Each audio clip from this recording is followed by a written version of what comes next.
शिवसाईद्वारे शक्य engineer, pharmacist, agriculture officer, BSc nursing होण्याचं स्वप्न MHT CET 2025च्या संपूर्ण तयारीसाठी Shivsai pattern Buldhana, Shivsai universal junior college Buldhana. संपर्क 8390 3545 55 आणि 8208 1082.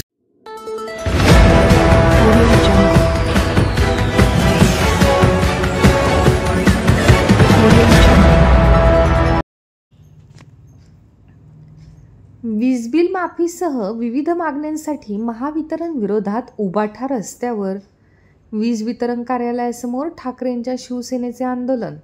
शेतकऱ्यांना वीज बिल माफ करणार असल्याचं आश्वासन युती सरकारमधील नेत्यांनी निवडणुकीदरम्यान दिलं होतं. मात्र अद्यापपर्यंत वीज बिल माफ झालेलं नाही.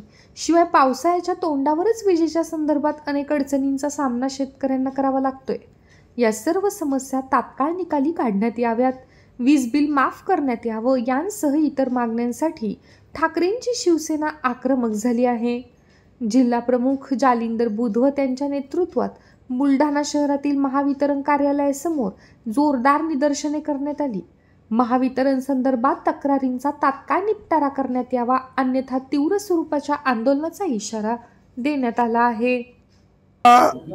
फडणवीस सरकारने जे खोटं आश्वासन दिले होते की शेतकऱ्यांना वीज माफ 100% थकीत वीज बिल माफ केले, परंतु तसं न होता आता इलेक्शन नंतर हे सर्व बिलं ॲव्हरेज बिलं बनून लागून सातत्यानं 1-1, 1.5, 2-2 लाखाची बिलं शेतकऱ्यांना येऊन राहिले. तर ही सपशेल शेतकऱ्याची फसवेगिरी आहे. या आजच्या निवेदनाच्या माध्यमातून आम्ही सरकारला हा इशारा देतो की हे सगळे बिलं झिरो झाले पाहिजेत. सौर ऊर्जेच्या कनेक्शनचे पैसे भरलेले 6-6, 8-8 महिन्यापासून लोकांना ते कनेक्शन नाही. ग्रामीण भागामध्ये मेंटेनन्स नाही, 6-6, 8-8 घंटे लाईन नाही. अनेक गावामध्ये डिप्या ओव्हरलोड झाल्या, अनेक सबस्टेशन ओव्हरलोड झालेत. बऱ्याच ठिकाणी कृती आराखड्यामध्ये मंजूर असलेले सबस्टेशनच्या जागा निस्त्या जागा पाणी झाल्या, परंतु त्या ठिकाणच्या सबस्टेशनची निर्मिती नाही. जवळपास 22 ठिकाणी या जिल्ह्यात नवीन सबस्टेशन होणं अपेक्षित आहे. आणि या वर्षभरामध्ये MECBनं कुठलंही मेंटेनन्स न केल्यामुळे अनेक ठिकाणी शेतकऱ्यांच्या शेतावरचे खांबावरचे वीज तार कनेक्शन खाली लोंबलेत. काही ठिकाणी